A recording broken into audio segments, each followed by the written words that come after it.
नमस्ते दोस्तों। एक व्यक्ति ने कभी गलती नहीं की जब उसने कभी भी कुछ नया करने की कोशिश नहीं की। यानी जब हम कुछ नया करते हैं तभी गलतियां होना स्वाभाविक है। ये कोट कहा गया है अल्बर्ट आइंस्टीन के द्वारा। इससे हर एक स्टूडेंट को सीखने की आवश्यकता है, क्योंकि हम जो भी मिस्टेक्स करते हैं, एग्जाम्स में फेल हो जाते हैं, उससे डरने की आवश्यकता नहीं है। जो भी हमारी कमियां हैं उसे सुधारने की आवश्यकता है। तभी जाकर जो भी मैंने सोचा है, जो भी हमारा लक्ष्य है, उसे प्राप्त करने में सफल हो पाएंगे। इसी के साथ आज का हम लोग डिस्कशन शुरू कर लेते हैं। आज का डेट है 3 मई 2024 और अभी हम डिस्कस करेंगे द हिंदू के कुछ इंपॉर्टेंट आर्टिकल्स हिंदी में। जिसमें पहला आर्टिकल है कि अभी चाइना के द्वारा जो है वो पीओके के क्षेत्र में रोड बनाया जा रहा है। इसी के लिए लगातार जो है भारत के द्वारा कंप्लेन किया जा रहा है। तो इसी के बारे में पूरा का पूरा आर्टिकल है कि भारत ने पीओके घाटी में चीनी सड़क निर्माण का विरोध किया है। ये कहाँ हो रहा है? पाकिस्तान ऑक्युपाइड कश्मीर के जो क्षेत्र हैं वहाँ पे एक सक्सगाम घाटी है, वहीं पे जो है चीन के द्वारा रोड बनाया जा रहा है। उसी का जो है भारत ने अभी एक विरोध दर्ज कराया है। तो उसी के बारे में हम लोग विस्तार से पढ़ेंगे इस आर्टिकल में, और इसको हम लोग मैप में भी देख लेंगे अच्छे से, ठीक है? क्योंकि मैप बहुत ही इंपॉर्टेंस रखता है, क्योंकि ये ध्यान रखिएगा जो सक्सगाम घाटी है ये मात्र 49 किलोमीटर दूर है सियाचिन ग्लेशियर से। इसलिए जो है ये आर्टिकल बहुत ही ज्यादा महत्वपूर्ण है। इसको मैप की सहायता से भी हम लोग समझ लेंगे। उसके बाद अगला आर्टिकल जो है इसमें कहा जाता है ये सीखने में कठिनाइयां की राय कैसे होती है। मतलब कि लगातार देखा जाता है कि किस तरह से जितने भी महत्वपूर्ण चुनावी पार्टियां हैं वो लोगों को मैनिपुलेट करते हैं, अपने विचारधाराओं की ओर आकर्षित करते हैं। ग्रामीण क्षेत्रों की अगर बात की गई है इस आर्टिकल में, इसमें सिंपली कहा जाता है कि हर एक ग्रामीण जो होता है वहां से जो भी प्रतिनिधि चुनाव में खड़े होते हैं उनके बारे में प्रो कौन सभी जानते हैं, ठीक है? पॉजिटिव निगेटिव हर एक बात को अच्छे से जानते हैं, हर एक चीज से अवगत होते हैं। फिर भी जो है उनकी गलतियों को नजरअंदाज करके और उन्हें वोट देकर जिताते हैं, जिसके बाद आने वाले 5 वर्षों में उनका प्रतिकूल प्रभाव भी देखते हैं उस क्षेत्र में। उस क्षेत्र को वही प्रतिनिधि के द्वारा लगातार नजरअंदाज किया जाता है। तो इस आर्टिकल में मेनली जो है हम लोग एग्जाम्पल्स के रूप में पढ़ेंगे, क्योंकि अभी जो समय आ गया है इंटरनेट का, इससे लगातार जो है किस तरह से चुनावी पार्टियां इंटरनेट का दुरुपयोग करती है अपने विचारधाराओं के प्रसार से, ठीक है? इसको 3 राज्यों के, ठीक है, 3 राज्यों के एग्जाम्पल से समझेंगे। एक राजस्थान, एक उत्तर प्रदेश और एक छत्तीसगढ़ से, ठीक है? इस आर्टिकल को भी हम लोग विस्तार से पढ़ लेंगे। उसके बाद अगला आर्टिकल जो है अभी वर्तमान में अध्ययन में पाया गया है कि विदेशी पौधे, उसी को कहा जाता है एक्सोटिक प्लांट्स, जो बहुत ही ज्यादा खतरनाक होते हैं, जो भी स्थानीय एंडेमिक जो भी प्लांट्स या एनिमल्स होते हैं उनके लाइवलीहुड के लिए, उनके अस्तित्व के लिए जो है इस तरह के एक्सोटिक प्लांट्स जो हैं वो बहुत ही खतरनाक होते हैं। तो इसलिए इस अध्ययन में पाया गया है कि विदेशी पौधों को हटाने से जंगली जानवरों के लिए भोजन सुनिश्चित होगा। तो इस आर्टिकल में मेनली हम लोग पढ़ लेंगे कि एक्सोटिक प्लांट्स होता क्या है, उसको हटाने के लिए क्या क्या कार्य किए जा रहे हैं, और इसमें IUCN का लिस्ट जो है उसमें किस तरह से इन जो एक्सोटिक प्लांट्स हैं उनको किस लिस्ट में रखा गया है, किस शेड्यूल के अंतर्गत संरक्षण दिया जाता है, हर एक चीज को हम लोग विस्तार से पढ़ लेंगे इस आर्टिकल में। तो आइए शुरू करते हैं आज का डिस्कशन। सबसे पहला आर्टिकल हम लोग डिस्कस कर लेंगे कि भारत के द्वारा जो है लगातार विरोध किया जा रहा है कि चाइना जो है वो पीओके के क्षेत्र में जो है रोड को कंस्ट्रक्ट कर रहा है, ठीक है? इसी को हम लोग विस्तार से देख लेते हैं कि पाकिस्तान के कब्जे वाले कश्मीर, पाकिस्तान ऑक्युपाइड कश्मीर में सक्सगाम, ये नाम याद रखिएगा, सक्सगाम घाटी में चीन ने बनाई सड़क, भारत ने दर्ज कराया है विरोध। ये फिगर में देख सकते हैं, ये जो क्षेत्र है यहाँ पे जो सर्कल बनाया हुआ, इसी क्षेत्र में जो है रोड कंस्ट्रक्ट किया जा रहा है चाइना के द्वारा, और ये जो पूरा का पूरा पीओके क्षेत्र है वो पाकिस्तान ऑक्युपाइड कश्मीर है। तो चीन सक्सगाम घाटी में एक सड़क बना रहा है जो पाकिस्तान के कब्जे वाले कश्मीर पीओके का एक हिस्सा है, जो 1963 में चाइना को सौंप दिया गया था पाकिस्तान के द्वारा। ध्यान दीजिएगा 1963 में ही जो है पाकिस्तान के द्वारा चाइना को सौंप दिया गया था ये क्षेत्र डेवलपमेंट के लिए, जो मुजफ्फराबाद को मुश्ताक दर्रे के माध्यम से, ये ध्यान रखिएगा क्योंकि इसकी इंपॉर्टेंस इसलिए बढ़ जाती है क्योंकि यहाँ पे रोड कंस्ट्रक्ट किया जा रहा है चाइना के द्वारा। तो सक्सगामा घाटी जो है वो मुजफ्फराबाद को मुश्ताक दर्रे के माध्यम से सिंजिंग में यारखंड से जोड़ सकता है, ठीक है? इसलिए जो है यहाँ पे रोड कंस्ट्रक्ट किया जा रहा है चाइना के द्वारा। लगातार जो सुरक्षा संबंधी चिंताएं देखी जा रही है भारत के द्वारा, इसलिए जो है विरोध किया जा रहा है। भारत ने गुरुवार को ही कहा है कि इस सड़क निर्माण को लेकर चीन के समक्ष विरोध दर्ज कराया है, ठीक है? इसको एक और फिगर में हम लोग देख सकते हैं, ठीक है? जैसे ये जो पूरा का पूरा ग्रीन क्षेत्र है इसी को जो कहा जाता है पाकिस्तान ऑक्युपाइड कश्मीर। और यहाँ पे जो है सक्सगामा वैली जो है, और यहाँ पे जो है सक्सगामा वैली जो है, यहीं पे चाइना के द्वारा जो है रोड कंस्ट्रक्ट किया जा रहा है, तो ये ध्यान रखिएगा। और सियाचिन से जो देख सकते हैं, सियाचिन ग्लेशियर बहुत ज़्यादा दूर नहीं है, मात्र 49 किलोमीटर दूर है, इसलिए भारत की सुरक्षा संबंधी चिंताएं उत्पन्न हो जाती है, इसलिए जो है भारत के द्वारा लगातार इस रोड कंस्ट्रक्शन का विरोध किया जा रहा है। तो सक्सगामा घाटी भारत के क्षेत्र का हिस्सा है। इसने 1963 के तथाकथित चीन पाकिस्तान सीमा समझौते को कभी भी स्वीकार नहीं किया भारत ने, जिसके माध्यम से पाकिस्तान ने अवैध रूप से इस क्षेत्र को चीन को सौंपने का प्रयास किया और लगातार अपनी अस्वीकृति से अवगत कराता रहा है भारत सरकार। ठीक है, तो हमने जमीनी स्तर पर तथ्यों को बदलने के अवैध प्रयासों के खिलाफ चीनी पक्ष के समक्ष अपना विरोध दर्ज कराया है और हम अपने हितों की रक्षा के लिए आवश्यक कदम उठाने का अधिकार भी सुनिश्चित रखते हैं। तो नई सड़क जो है वो दुनिया के सबसे बड़े युद्ध क्षेत्र सियाचिन ग्लेशियर से लगभग 49 किलोमीटर से भी कम दूर है, इसलिए जो है भारत को सुरक्षा संबंधी चिंताएं उत्पन्न हो गई है, इसलिए ध्यान रखिएगा सक्सगामा घाटी बहुत ज़्यादा इंपॉर्टेंट है। ठीक है, उसके बाद अगला आर्टिकल जो है कि the difficulty of learning how opinions are shaped, मतलब कि यह सीखने में कठिनाइयाँ कि राय कैसे बनती है, जो चुनावी राय बनाए जाते हैं चुनावी पार्टियों के द्वारा वो किस तरह से आकार दिए जाते हैं, खासकर ग्रामीण क्षेत्रों में। इस आर्टिकल में यही डिस्कस किया गया है। ठीक है, तो जब भी यहाँ पे एक राइटर के द्वारा लिखा गया ये आर्टिकल, तो इसमें क्लियर कहा जाता है कि जब भी मैंने चुनाव के दौरान भारत के ग्रामीण इलाकों की यात्रा की तो मेरी मुलाकात ऐसे चतुर मतदाताओं से हुई जो मैदान में खड़े उम्मीदवारों के हर पहलू से वाकिफ है। ठीक है, यही मैं बोलने का प्रयास कर रहा था कि जो भी उम्मीदवार ग्रामीण क्षेत्रों से चुनाव में भाग लेते हैं उनके बारे में हर एक ग्रामीण उसके सभी पॉजिटिव और नेगेटिव एस्पेक्ट से वाकिफ होते हैं, यहाँ तक कि उन्होंने कितनी बार पार्टियां बदली है और निर्वाचन क्षेत्र का जातिगत समीकरण से भी अच्छी तरह से ग्रामीण लोग जो हैं वो वाकिफ होते हैं। हालांकि इंटरनेट और मोबाइल फोन के आ जाने के बाद से जो है लगातार चुनावी पार्टियां अपने विचारधारा को किस तरह से प्रसारित करती है और गलत सूचनाओं के आधार पर जो है विभिन्न समुदाय, जाति के आधार पर, धर्म के आधार पर लोगों को मैनिपुलेट करती है, इसी की बात यहाँ पे की जा रही है। फिर चुनावी मतदान के अपने व्यक्तिगत अनुभव या राय को प्रचार से अलग करने की है, विभिन्न चुनाव अभियानों के प्रभाव को समझने और मतदाता की पसंद को, यहाँ पे यही बात कहा जाता है कि किस तरह से ये लोग जो है चुनावी पार्टियां अपने विचारों को आकार देते हैं जिससे मतदाताओं को अपनी ओर आकर्षित कर सके, कैसे मतदाताओं को ज्यादा से ज्यादा प्रभावित कर सके कि आने वाले भविष्य के लिए मैं ही सबसे बेहतर प्रतिनिधि हूँ। ठीक है, तो यही बात यहाँ पे कहा जा रहा है कि यह समझने के लिए इस अंतर को स्थापित करना बहुत ही ज्यादा आवश्यक है।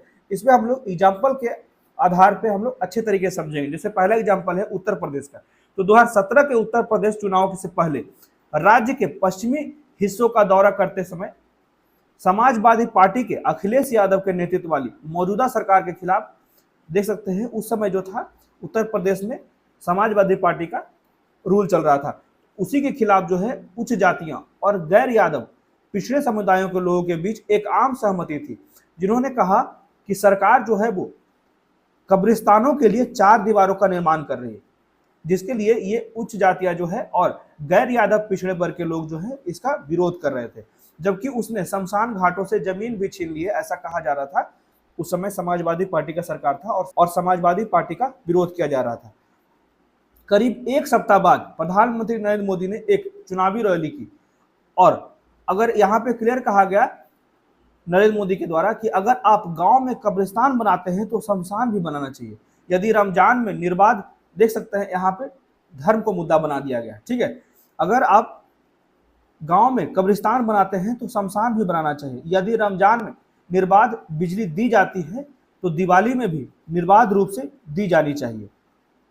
अगर हम सरकार है तो हमें तो सभी का त्यौहार इस तरह से कहा जाना चाहिए, जैसे यहाँ पे रमजान या फिर दिवाली को जो डेनोट किया गया है उसके स्थान पे कहा जा सकता था कि सभी धर्मों के लिए समान रूप से सरकार कार्य करती है, इसलिए भी किसी भी धर्म को नीचे नहीं समझा जा सकता और सभी की आवश्यकताओं की पूर्ति के लिए ही सरकार का गठन होता है। लेकिन यहाँ पे सिंपली धर्म के रूप में उजागर करने के लिए, धर्म संबंधी विचारधाराओं को ज्यादा से ज्यादा प्रचारित करने के लिए इस तरह की बातें की जाती है चुनावी रैलियों में। ठीक है, तो इसी में आगे कहा जाता है कि पीछे मुड़कर देखने पर मुझे लगता है कि मुझे लोगों से पूछना चाहिए कि क्या उनकी राय उनके अपने अनुभव पर आधारित थी या क्या उन्होंने इसे ही सुना था। मतलब क्लियर कहा जाता है कि जो चुनाव में उसके बाद बीजेपी की सरकार आई और बीजेपी जीती, तो इसलिए इस पत्रकार के द्वारा पूछा जा रहा है आम जनता से कि जो आपने मतदान किया समाजवादी पार्टी के विरुद्ध, बीजेपी को जिताया, तो ये जो आपने विचारधारा अपने अंदर संकलित की, ये कहीं ना कहीं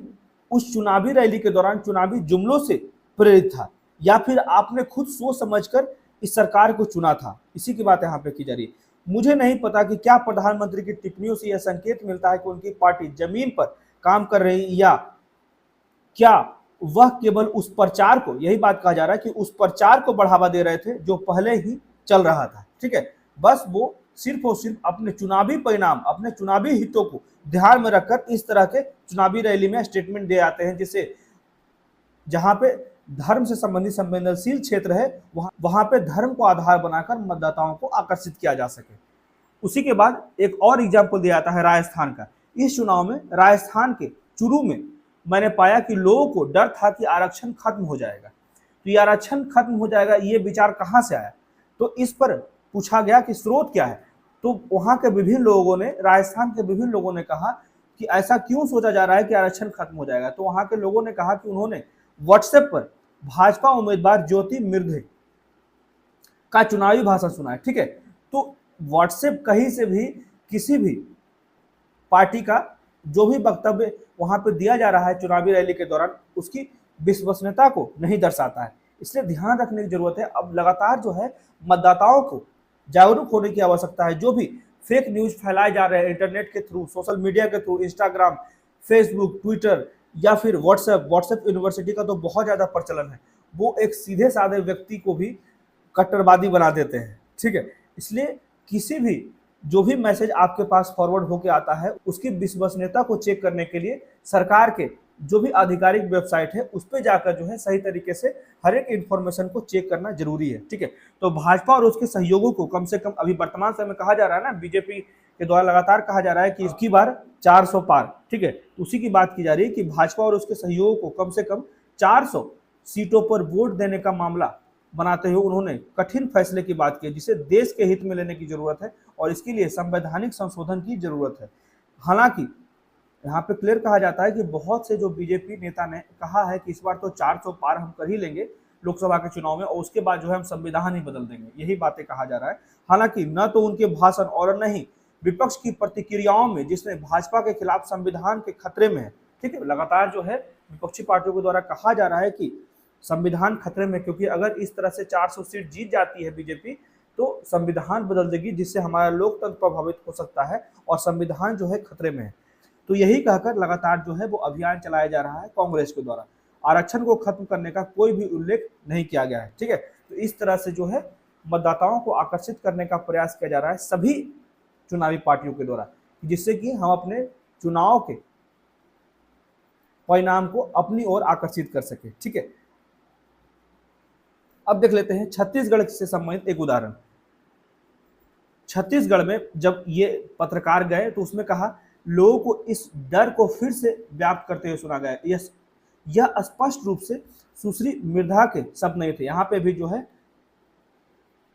आरक्षण का मामला आया। ठीक है, जिसके कारण जो है छत्तीसगढ़ में यह भी प्रतिक्रिया हुई। जब मैंने और जांच की तो मतदाताओं ने कहा कि वे पिछले 3-4 महीनों से आरक्षण के बारे में सुन रहे हैं। उनमें से एक में नवंबर 2023 में एक भाषण में श्री मोदी के यह कहते हुए उल्लेख किया गया था कि सभी जाति समूहों में से वह 4 को सबसे बड़ा मानते हैं: गरीब, युवा, महिलाएं और किसान। ये तो अभी जो अंतरिम बजट आया था उसमें भी निर्धारित किया गया था। ठीक है, तो श्री मोदी की टिप्पणी जो है वो कांग्रेस की जाति जनगणना की मांग का जवाब थी, लेकिन मतदाताओं का मानना था कि प्रमुख विपक्षी दल कांग्रेस के दबाव के बिना भी कि यदि जाति की वास्तविकता को नजरअंदाज कर दिया गया तो आरक्षण भी ऐसा ही होगा। ठीक है, तो इसलिए जो है मेनली जो है इसमें पत्रकार के द्वारा जो है फेक न्यूज को ज़्यादा से ज़्यादा केंद्रित किया जा रहा है कि देख सकते हैं कि किस तरह से जो मतदाता है उनकी मनोदशा को प्रभावित किया जा रहा है, अपनी ओर आकर्षित करने का प्रयास किया जा रहा है, चाहे वो बीजेपी हो या कांग्रेस हो या फिर अन्य कोई राष्ट्रीय पार्टियां हो। ठीक है, जो भी चुनाव लड़ रही है वो सिर्फ और सिर्फ अपने चुनाव के हित को, अपने चुनाव को जीतने के लिए ध्यान केंद्रित कर रही है। इसलिए मतदाताओं को जागरूक होने की आवश्यकता है और जितने भी सोशल मीडिया प्लेटफॉर्म पे जो भी न्यूज या फिर इंफॉर्मेशन आते हैं उस पर अंधभक्ति, अंधविश्वास करने की आवश्यकता नहीं है, उसको सही तरीके से तार्किक होकर समझने की आवश्यकता है, जिससे आप आने वाले भविष्य को एक बेहतर प्रतिनिधि के रूप में चुनने में सफल हो सके। ठीक है, अब बढ़ते हैं अगले आर्टिकल की तरफ। इसमें कहा जाता है एक्जोटिक प्लांट्स के बारे में कि लगातार जो है अभी एक स्टडी में पाया गया है कि जितने भी विदेशी प्रजाति के प्लांट्स हैं उसे अगर हम लोग हटा देते हैं तो जितने भी हमारे जंगली जानवर हैं उनके लिए खाना की पूर्ति को आश्वस्त करने में सफल हो पाएंगे। तो यही बात यहाँ पे कहा जा रहा है। केरल के कुछ अधिकारियों के संगठन केरल राज्य वन सुरक्षा कर्मचारी संगठन के एक अध्ययन में कहा गया है कि वह वन क्षेत्रों से विदेशी पौधों को हटाने से मुन्नार के चिन्ना कनाल में जंगली हाथियों के लिए भोजन सुनिश्चित करने में मदद मिलेगा। ठीक है, तो ये ध्यान रखिएगा चिन्ना कनाल है कहाँ और वहाँ पे कितने ज़्यादा बर्ड सेंचुरी या फिर वाइल्ड लाइफ के नेशनल पार्क, कितना नेशनल पार्क्स हैं, हर एक चीज़ को ध्यान रखिएगा चिन्ना कनाल में। ठीक है, चिन्ना कनाल और केरल, क्योंकि लगातार जो वर्तमान में न्यूज आती है उसी संबंधित क्वेश्चन आते हैं। तो जंगलों में बबूल, मनरसी, ये सारे जो हैं वो विदेशी पौधे हैं। ठीक है, बबूल, मनरसी और नीलगिरी जैसी विदेशी प्रजातियों को हटाना समस्याओं के समाधान के लिए बहुत ही ज़्यादा महत्वपूर्ण है। तो ये ध्यान रखिएगा, बबूल, मनरसी और नीलगिरी। ठीक है, तो विदेशी पेड़ों से भरे जंगलों के कई क्षेत्रों में कोई अन्य पौधे नहीं उग रहे हैं। हाथियां सहित जंगली जानवर इन क्षेत्रों से गुजरने में असमर्थ हो रही है। यदि ये क्षेत्र प्राकृतिक घास के मैदान में बदल जाते हैं तो यह परिदृश्य सहित चिन्ना कनाल में जंगली हाथियों के लिए भोजन और पानी सुनिश्चित करेगा। तो विदेशी पौधों की प्रजातियों से भरे निकटवर्ती जंगलों में शिकार की अनुपस्थिति के कारण सूर्यनेली क्षेत्र में बाघ, यहाँ पे एक और एग्जाम्पल दिया जा रहा है सूर्यनेली क्षेत्र। ठीक है, सूर्यनेली क्षेत्र में बाघ और तेंदुआ सहित जंगली जानवरों की उपस्थिति का भी पता चलता है। इसलिए जो है जहाँ पे भी विदेशी प्रजाति के पौधे हैं या फिर जीव जंतु है उन्हें उस क्षेत्र से हटाया जाता है तो स्थानीय जितने भी जीव जंतु हैं, पौधे हैं, उनको विकसित होने में आसानी होती है। ठीक है, क्योंकि बहुत ज़्यादा जो है विदेशी प्रजातियां वहाँ के पारिस्थितिकी तंत्र को प्रभावित करते हैं। ठीक है, वहाँ के बायोडाइवर्सिटी को प्रभावित करते हैं। इसी में आगे कहा जाता है कि विदेशी प्रजातियां, यहाँ पे कुछ विदेशी पक्षियों की यहाँ पे पहचान की जा रही है, जैसे हाइसिंथ मैकॉ, पेरेकेटस पैरॉट, शिवियर मैकॉ और हेंस मैकॉ के रूप में जो है कुछ विदेशी प्रजातियों के पक्षियों को चिन्हित किया गया। वे सभी वन्य जीवों और वनस्पतियों के लुप्त प्राय प्रजातियों में अंतर्राष्ट्रीय व्यापार पर कन्वेंशन साइटस के तहत संरक्षित प्रजातियां हैं। जलकुंभी मैकॉ को उच्चतम संरक्षण दिया गया है। जलकुंभी जो है ये भी एक विदेशी प्रजाति है। ठीक है, और इसे परिशिष्ट वन मतलब कि शेड्यूल 1 के तहत सूचीबद्ध भी किया गया है। इन लोगों को संरक्षण भी दिया गया है इस विदेशी प्रजातियों को। ठीक है, तो साइटस के तहत संरक्षण का तात्पर्य प्रजातियों के वैश्विक और घरेलू व्यापार पर प्रतिबंध से है। ठीक है, इसी में आगे कहा जाता है कि देशी प्रजातियों के विपरीत जो स्वदेशी है और पर्यावरण में प्राकृतिक रूप से पाए जाते हैं, अन्य देशों से लाए गए जानवरों और पौधों की प्रजातियों और जो अन्यथा स्थानीय रूप से नहीं पाए जाते हैं उन्हें ही विदेशी प्रजातियां कही जाती है। ठीक है, इसे ध्यान रखिएगा, जो स्थानीय रूप से नहीं पाई जाती। ये है जलकुंभी का फिगर। ठीक है, और ये जो है लैटाना है, ये दोनों जो है विदेशी प्रजातियां हैं। ये आयातित या फिर विदेशी प्रजातियां पारिस्थितिकी तंत्र पर प्रतिकूल प्रभाव डालती है। भारत में युगों से दुनिया के अन्य हिस्सों से बड़ी संख्या में विदेशी जानवरों और पौधों की प्रजातियों को लाया गया है। जैसे कि जितने भी मुस्लिम्स आए आक्रमण किए, उसके बाद फिर यूरोपियंस आए आक्रमण किए, तो वे अपने साथ अपनी संस्कृति के भी कुछ भाग को भी भारत में लेकर आए। ठीक है, कुछ विदेशी पौधे खरपतवार में बदल गए हैं और तेजी से बढ़ रहे हैं और पारिस्थितिकी तंत्र को नुकसान पहुंचा रहे हैं, जैसे जलकुंभी और लैंटाना। ठीक है, इस आर्टिकल में जो कुछ भी विदेशी प्रजातियों का उल्लेख किया गया है उसको ध्यान रखिएगा। ठीक है, अब बढ़ते हैं कुछ महत्वपूर्ण क्वेश्चन की ओर, जिसमें हम लोग कुछ महत्वपूर्ण क्वेश्चन देखेंगे कि यूपीएससी के 2024 के पीटी के लिए बहुत ज़्यादा महत्वपूर्ण है। तो पहला क्वेश्चन है, हिंदू विवाह अधिनियम 1955 के संबंध में निम्नलिखित कथनों पर विचार करें। इसमें पहला स्टेटमेंट है, यह हिंदुओं के बीच विवाह से संबंधित कानून को संहिताबद्ध करता है। दूसरा स्टेटमेंट है, यह उस व्यक्ति पर लागू होता है जो केवल जन्म से हिंदू है, धर्मांतरण से नहीं।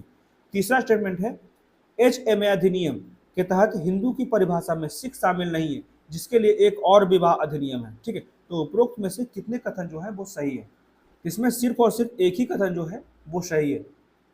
सुप्रीम कोर्ट ने हाल ही में कहा है कि उचित समारोह के अभाव में, अभी हाल ही में जो स्टेटमेंट आया है सुप्रीम कोर्ट के द्वारा कि जो भी हिंदू है, ठीक है, जिसका भी हिंदू विवाह की मान्यता मिलेगी उसे जो है कम से कम 7 फेरे लेने आवश्यक है, उसी की बात यहाँ पे की जा रही है। उचित समारोह के अभाव में विवाह का पंजीकरण हिंदू विवाह अधिनियम के तहत वैध नहीं है, ठीक है। समारोह करना बहुत ही आवश्यक है, ठीक है। जो हिंदू संस्कृति के अनुसार विवाह होगा उसी को हिंदू धर्म में विवाह की मान्यता दी जाएगी। इसी के बारे में हम लोग विस्तार से देख लेते हैं हिंदू विवाह अधिनियम के बारे में, ठीक है। तो सुप्रीम कोर्ट ने हाल ही में कहा है कि उचित समारोह के अभाव में विवाह का पंजीकरण हिंदू विवाह अधिनियम के तहत वैध नहीं होगा। हिंदू विवाह अधिनियम 1955 के बारे में क्या कहा जाता है, यह हिंदुओं के बीच विवाह से संबंधित कानून को सूचीबद्ध करता है, इसलिए जो है पहला कथन सही है। यह न केवल हिंदू विवाह के लिए समारोहों और पंजीकरण का प्रावधान करता है बल्कि तलाक के संबंध में भी नियम बताता है। इसकी मुख्य विशेषताएं क्या है, तो जन्म से या फिर धर्मांतरण से हिंदू HMA अधिनियम का विषय है, इसलिए दूसरा कथन गलत है, ठीक है। यहाँ पे जो है धर्मांतरण की बात की गई तो यहाँ पे दूसरा कथन गलत है। उसके बाद MHA अधिनियम के तहत हिंदू की परिभाषा में बौद्ध, जैन और सिख भी शामिल है, इसलिए जो है यहाँ पे तीसरा कथन भी गलत है और सिर्फ पहला कथन ही सही है, ठीक है। तो विवाह योग्य आयु क्या दिया गया है हिंदू विवाह अधिनियम 1955 के द्वारा, तो शादी के समय दूल्हे की उम्र कम से कम 21 साल और दुल्हन की उम्र कम से कम 18 साल होनी चाहिए और नाबालिगों के विवाह पर 3 साल की कैद और 1 लाख रुपए तक की जुर्माना हो सकती है, ठीक है, इसे ध्यान रखिएगा। उसके बाद अगला क्वेश्चन है, हाल ही में एंटारेस चर्चा में था, यह निम्नलिखित में से किसका एक प्रकार है, तो ये जो है एक सूरज का ही एक रूप है, ठीक है, ये ध्यान रखिएगा। ये 15वां जो है स्टार है, तो इसे ही इसलिए जो कहा जाता है लाल सितारा, रेड स्टार, ठीक है, इसलिए सी ऑप्शन सही है। इसके बारे में भी कुछ ये जान लेते हैं। एंटारेस जिसे अल्फा स्कॉर्पियो के नाम से भी जाना जाता है, ठीक है। स्कॉर्पियंस तारामंडल में अल्फा यह सबसे चमकीला तारा है और पूरी रात के आकाश में 15वां सबसे चमकीला तारा है। यह एक विशाल लाल, ठीक है, एक विशाल लाल तारा है। यह हमारे सूर्य से लगभग 10,000 गुना अधिक चमकीला है। यह सबसे बड़े ज्ञात तारों में से एक है, अभी तक जितने भी तारों को हम लोग जानते हैं उसमें सबसे बड़ा है। इसका व्यास जो है वो सूर्य के व्यास से लगभग 700 गुना अधिक है, जो इतना बड़ा है यदि सौर मंडल मंगल पर केंद्रित होता तो वह मंगल की कक्षा को घेर लेता, ठीक है। तो इसके आकार के बावजूद एंटारेस का कुल घनत्व जो है वो सूर्य के 10 लाखवें हिस्से से भी कम है, ठीक है, घनत्व जो है वो सूर्य के 10 लाखवें हिस्से से भी कम है। तो सितारों के जाने के साथ साथ एंटारेस भी अपेक्षाकृत शांत है। इसकी सतह का तापमान लगभग 6100 डिग्री फ़ारेनहाइट मतलब कि 3400 डिग्री सेल्सियस है। यह हमारे सूर्य की सतह के लगभग 10,000 डिग्री फ़ारेनहाइट मतलब कि 5500 डिग्री सेल्सियस के विपरीत है। तो तारों का कम तापमान उसके सुर्ख रंग का कारण बन सकता है, ठीक है, ये ध्यान रखिएगा एंटारेस के बारे में, ठीक है। उसके बाद अगला क्वेश्चन है, अंटार्कटिका संधि के संबंध में निम्नलिखित कथनों पर विचार करें। पहला स्टेटमेंट है, इस पर 1962 में हस्ताक्षर किए गए और 1965 में यह लागू हुआ। दूसरा स्टेटमेंट है, इस संधि में सभी महाद्वीपों से 113 पक्षकार शामिल हैं। तीसरा स्टेटमेंट है, भारत ने संधि पर हस्ताक्षर किए और 1983 में सलाहकार दल का दर्जा प्राप्त किया। तो इसमें कितने कथन जो है वो सही है, तो इसमें सिर्फ और सिर्फ जो है एक ही कथन जो है सही है, ठीक है, इसे ध्यान रखिए। भारत प्रतिष्ठित 46वीं अंटार्कटिका संधि परामर्शदात्री बैठक की मेजबानी करने के लिए तैयार है, इसलिए जो है ये न्यूज में आया था, ठीक है, ये ध्यान रखिएगा। 46वीं अंटार्कटिका संधि का अभी मेजबानी करेगा भारत। तो बैठक का आयोजन जो है वो राष्ट्रीय ध्रुवीय एवं महासागर अनुसंधान केंद्र और पृथ्वी विज्ञान मंत्रालय द्वारा किया जाएगा। तो कुछ चीजें ध्यान रखिएगा, ठीक है। अब जान लेते हैं अंटार्कटिका संधि के बारे में।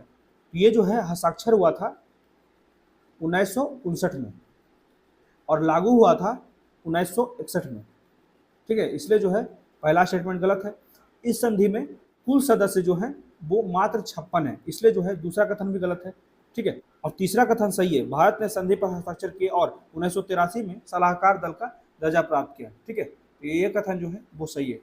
अब बढ़ते अगले क्वेश्चन को, निम्नलिखित में से कौन से दो देश जो है वो लेबनान के साथ भूमि सीमा साझा करते हैं, क्योंकि अभी लगातार जो है मिड ईस्ट का रीजन जो है लगातार चर्चे में है, चाहे वो इजराइल और हमास के बीच में संघर्ष हो। अभी हाल ही में इजराइल और ईरान के बीच संघर्ष शुरू हुआ।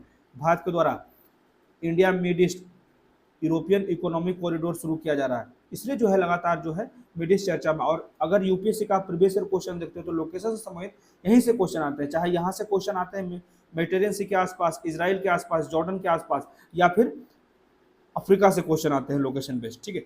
इसलिए जो है ये क्वेश्चन बहुत ही महत्वपूर्ण है। हमें बताना है कि लेबनान किन किन दो देशों के साथ अपना भूमि सीमा साझा करती है। ये जो हो जाएगा ऑप्शन बी, सीरिया और इजराइल। देख सकते हैं फिगर में, यहाँ पे सीरिया है और यहाँ पे इजराइल है। सिर्फ और सिर्फ दो ही देशों के साथ लेबनान जो है वो अपना बॉर्डर शेयर करती है, सीरिया और इजराइल के साथ। इसे ध्यान रखिएगा, ठीक है।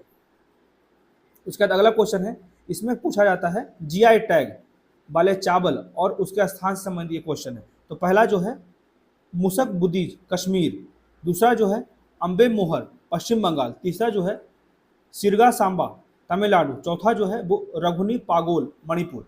इसमें कितने जो है जोड़े सही सुमेलित हैं? इसमें केवल 2 जोड़े जो हैं वो सही सुमेलित हैं, पहला और तीसरा, ये दोनों जो है सही है। मुशक बुदी जो है वो कश्मीर से संबंधित है और सिरगा सांबा जो है वो तमिलनाडु से संबंधित है, और आम्बे मोहर जो है वो है महाराष्ट्र से, और रघुनी पागोल जो है वो है पश्चिम बंगाल से, ठीक है। दोनों चीजें ध्यान रखिएगा। तो ये थे आज के द हिंदू के कुछ इंपॉर्टेंट आर्टिकल्स और कुछ महत्वपूर्ण क्वेश्चंस जो कि करंट अफेयर से रिलेटेड थे। तो कैसा लगा आज का डिस्कशन, प्लीज मुझे कमेंट करके बताएं, और मेरे वीडियो को ज़्यादा से ज़्यादा लाइक करें, शेयर करें और मेरे चैनल को सब्सक्राइब करें। Thank you.